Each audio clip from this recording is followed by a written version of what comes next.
Like if we believe what God says in his word, I don't know how we come to any other conclusion than to say everything in our life, our time, our talents, our abilities, our treasures, our resources, none of it is mine. All of it is God's, and he has entrusted it to me.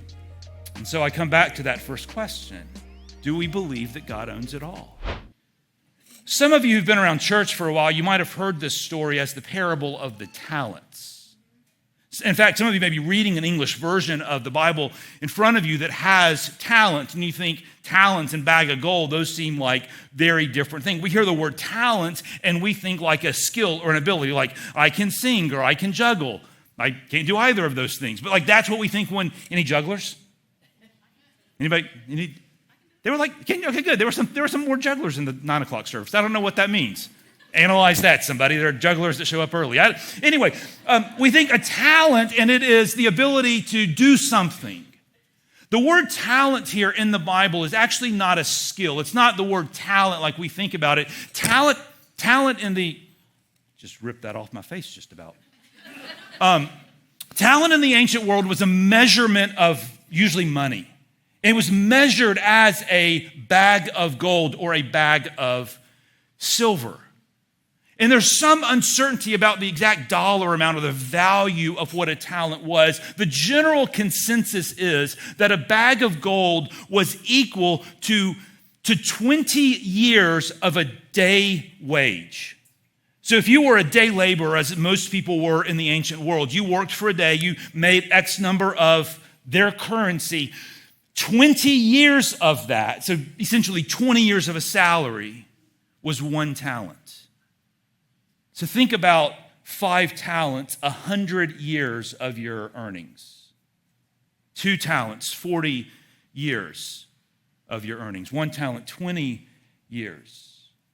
Now, the point here is not to try to understand, like, what's the conversion rate of bags of gold to US dollars. That's not the point. The point is, when Jesus' disciples heard that he gave them 5 bags and 2 bags and 1 bag, the disciples went, that's extraordinary wealth.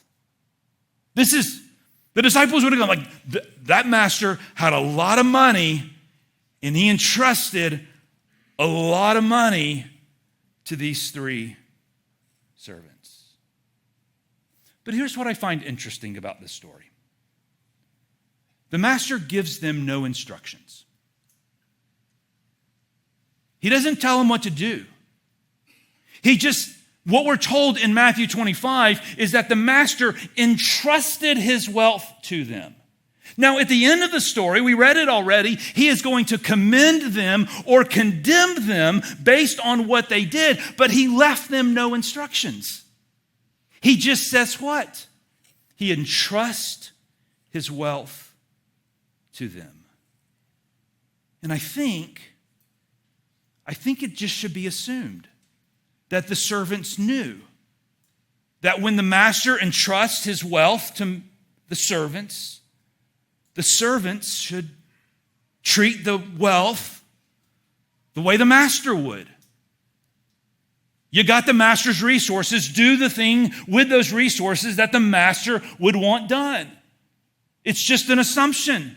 When you are entrusted with the master's things, you should be doing the master's things with the resources. We call that stewardship. The idea that we don't own anything, that these servants were not owners of the talents, they were not owners of the bags of gold, they were entrusted with them and intended to do the master's work. You don't own it, but you steward it. You are entrusted with it. You are to do the work of the owner on his behalf with the resources that have been entrusted. And I would argue that somewhat foundational to how we as Christians should think about our lives. Like everything that's in our lives, we should be thinking about it like everything. Not just our financial resources, but our time, our talents, our abilities, our skills, our families, our relations, like everything we have, everything that makes us who we are, all of that is not anything we own, but it's all that which God has entrusted to us to be stewards of. Now, I recognize that's strange. Like in our modern American culture to go, like, well, my name's on the title. Like the bank thinks I own the house, right? Like I have a job. I go to work and I get a paycheck and it goes into my bank account and my name is on the bank account. It looks like I own it. In our like normal American culture, like that's what you think. All of this stuff that I have accumulated, it's my stuff. So I get that that's a little bit of a strange way to describe it, but I think that's the way the Bible describes it. You own nothing. Like all of it is from God, entrusted to us to use for his purpose. I think a lot of us grew up in church, and here's what we were told. Like, you're going to get some money. You're going to get a little money, and here's what you should do. You should take a little bit of that money, and you should put it to the side. And we argue about what that amount is. But take some of that and whatever we think the right sum is and put it to the side and then give that to God. And then take the rest of it, whatever that amount is, and that's, like, be wise, be smart about it, but that's yours. And you live your life. Take a little bit, give it to God, and then you take this, like, read a book about how to be wise, and then you use that. Problem is, I just can't find that in the Bible.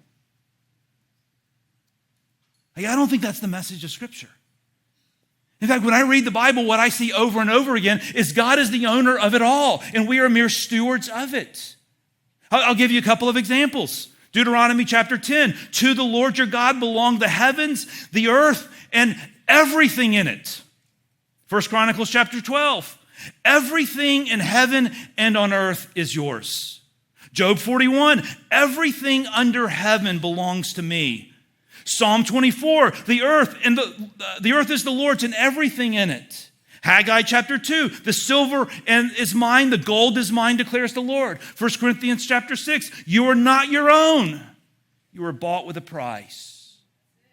Like, if we believe the Bible, like if we believe what God says in his word, I don't know how we come to any other conclusion than to say everything in our life, our time, our talents, our abilities, our treasures, our resources, all of it, none of it is mine. All of it is God's, and he has entrusted it to me. And so I come back to that first question. Do we believe that God owns it all? Do we live like owners, where it's our choice, our pursuits, our pleasures, our desires, our life, our dreams? Or do we live like stewards? Not just with a little bit that we pull off to the side and give to God, but with all of it. Do we believe that God owns it all?